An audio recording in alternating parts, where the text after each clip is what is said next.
ഒരു ജീവിതം, പ്രത്യേകിച്ച് മനുഷ്യ ജീവിതം എന്താണെന്നും ഏത് രീതിയിൽ ജീവിച്ചാൽ പഴമക്കാർ പറയുന്ന പോലെ നമുക്ക് മോക്ഷം കിട്ടുമെന്നും അല്ലെങ്കിൽ സമാധാനത്തോടുകൂടി ജീവിക്കാനുള്ള മാർഗം, ജ്ഞാനം അജ്ഞാനം എന്നുവേണ്ട ഒരുപാട് കാര്യങ്ങൾ നമുക്കറിയാത്ത പല കാര്യങ്ങളും ഉണ്ട്. അതെന്താണെന്ന് ലക്ഷ്മണനെ പോലെ നമുക്കും അറിയാൻ നോക്കുന്നുണ്ട് അല്ലേ? അങ്ങനെ ഒരു തത്വോപദേശം ആണ് നമ്മൾ ഇനി വായിക്കാൻ പോകുന്നത്. വളരെ ശ്രദ്ധിച്ചാലേ മനസ്സിലാവുള്ളൂ. കാരണം അങ്ങനെയുള്ള കാര്യങ്ങളൊക്കെയാണ് പറയണത്. സാധാരണ ഒരു കഥ പോലെയല്ല. എന്തായാലും ശ്രീരാമൻ സുധീഷ്ണാശ്രമത്തിൽ നിന്നും അഗസ്ത്യമുനിയെ കണ്ടു. അപ്പോൾ അഗസ്ത്യമുനി പറഞ്ഞു, പഞ്ചവടിയാണ് സത്യത്തിൽ രാവണനെ നിഗ്രഹിക്കാനുള്ള ഒരു സംഭവം ഉണ്ടാവുന്നത്. അപ്പോൾ പഞ്ചവടിയിൽ താമസിക്കാം, അങ്ങനെ രാവണനെ കൊല്ലാനുള്ള മാർഗം തേടാം, ഉടൻ തന്നെ സംഭവിക്കട്ടെ എന്നൊക്കെ അനുഗ്രഹിച്ച് വിട്ടു അഗസ്ത്യ മഹർഷി. അങ്ങനെ അവരവിടെ താമസിക്കുമ്പോൾ ഒരു ദിവസം ലക്ഷ്മണൻ ഈ കാര്യങ്ങളെക്കുറിച്ച് തനിക്ക് പറഞ്ഞു തരണമെന്ന് രാമനോട് പറഞ്ഞു. അങ്ങനെ വളരെ രഹസ്യമായിട്ടുള്ള അതിഗൂഢമായിട്ടുള്ള ആ തത്വോപദേശമാണ് ശ്രീരാമൻ നൽകുന്നത്.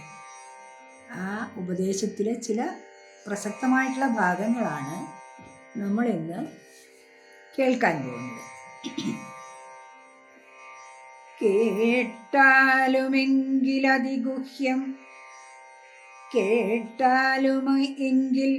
അതിഗുഹ്യമാം ഉപദേശം കേട്ടോളം തീർന്നുകൂടും വികൽപ്പഭ്രമമെല്ലാം. മുമ്പിനാൽ മായാസ്വരൂപത്തെ ഞാൻ ചൊല്ലിയിടുവൻ, അമ്പോടു പിന്നെ ജ്ഞാന സാധനം ചൊല്ലാമല്ലോ. വിജ്ഞാനസഹിതമാം ജ്ഞാനവും ചൊൽവൻ പിന്നെ, വിജ്ഞേയമാത്മസ്വരൂപത്തെയും ചൊല്ലാമെടോ.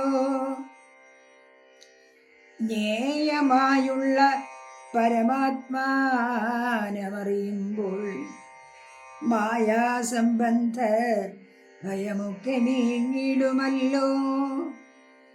ആത്മാവല്ലാതെയുള്ള ദേഹാദി വസ്തുക്കളിൽ ആത്മാവെന്നുള്ള ബോധം യാതൊന്നു ജഗത്രയേ മായയാകുന്നതു നിർണയമതിനാലേ കായസംബന്ധമാകും സംസാരം ഭവിക്കുന്നു. ഉണ്ടല്ലോ പിന്നെ വിക്ഷേപാവരണങ്ങളെന്നു രണ്ടു രൂപം മായയ്ക്കെന്നറിക സൗമിത്രേ നീ. എന്നതിൽ മുന്നേതല്ലോ ലോകത്തെ കൽപ്പിക്കുന്നതെന്നറിക. അതിസ്ഥൂല സൂക്ഷ്മഭേദങ്ങളോടും ലിംലാദി ബ്രഹ്മാന്തമാമവിദ്യ രൂപമതും സംഗാദി ദോഷങ്ങളെ സംഭവിപ്പിക്കുന്നതും ജ്ഞാനരൂപിണിയാകും വിദ്യയായതു മറ്റേതാനന്ദ പ്രാപ്തി ഹേതു ഭൂതയെന്നറിഞ്ഞാലും. മായാകൽപ്പിതം പരമാത്മനി വിശ്വമെടോ, മായ കൊണ്ടല്ലോ വിശ്വമുണ്ടെന്നു തോന്നിക്കുന്നു. രഞ്ജുഖണ്ഡത്തിങ്കലെ പന്നകബുദ്ധി പോലെ നിശ്ചയം വിചാരിക്കലേതുമൊന്നില്ലയല്ലോ. മാനവന്മാരാൽ കാണപ്പെട്ടതും കേൾക്കായതും മാനസത്തിങ്കൽ സ്മരിക്കപ്പെടുന്നതുമെല്ലാം സ്വപ്നസന്നിഭം വിചാരിക്കലില്ല. അതൊന്നല്ലോ വിഭ്രമം കളഞ്ഞാലും വികൽപ്പമുണ്ടാകേണ്ട. ജന്മസംസാരവൃക്ഷ മൂലമായതു ദേഹം, തന്മൂലം പുത്രകളത്രാദി സംബന്ധമെല്ലാം.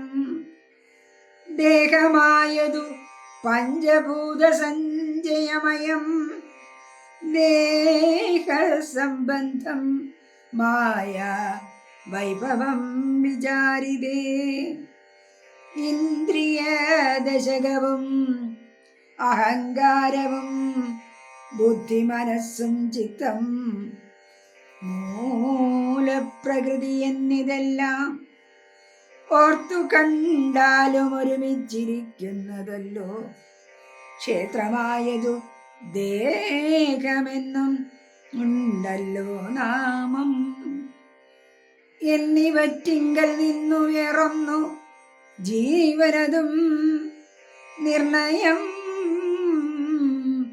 പരമാത്മാ നിശ്ചലൻ നിരാമയൻ,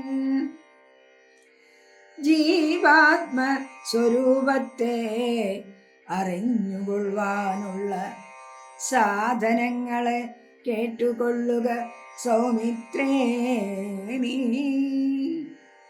ജീവാത്മാവെന്നും പരമാത്മാവെന്നതുമോർക്കിൽ കേവലം പര്യായ ശബ്ദങ്ങളെന്നറിഞ്ഞാലും ഭേദമേതുമേയില്ല, രണ്ടും ഒന്നത്രേ നൂനം.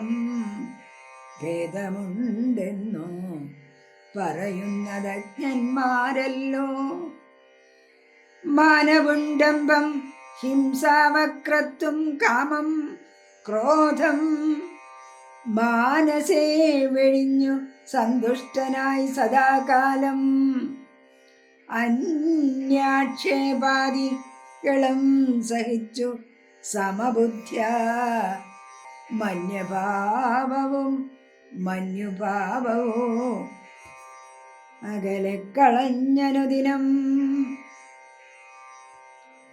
ഭക്തി കൈക്കൊണ്ടു ഗുരുസേവയും ചെയ്തു, നിജചിത്തശുദ്ധിയും ദേഹശുദ്ധിയും ചെയ്തുകൊണ്ടു നിത്യവും സൽക്കർമ്മങ്ങൾക്കിളക്കം വരുത്താതെ സത്യത്തെ സമാശ്രയിച്ചാനന്ദ സ്വരൂപനായി മാനസവചന ദേഹങ്ങളെ അടക്കി തൻ മാനസേ വിഷയസൗഖ്യങ്ങളെ ചിന്തിയാതെ ജനന ജരാമരണങ്ങളെ ചിന്തിച്ചുള്ളിൽ അനഹങ്കാരത്വേന സമഭാവനയോടും സർവാത്മാവാകുമെങ്കൽ ഉറച്ച മനസ്സോടും സർവദാ രാമരാമേത്യമിത ജപത്തോടും പുത്രധാരാർത്ഥാദി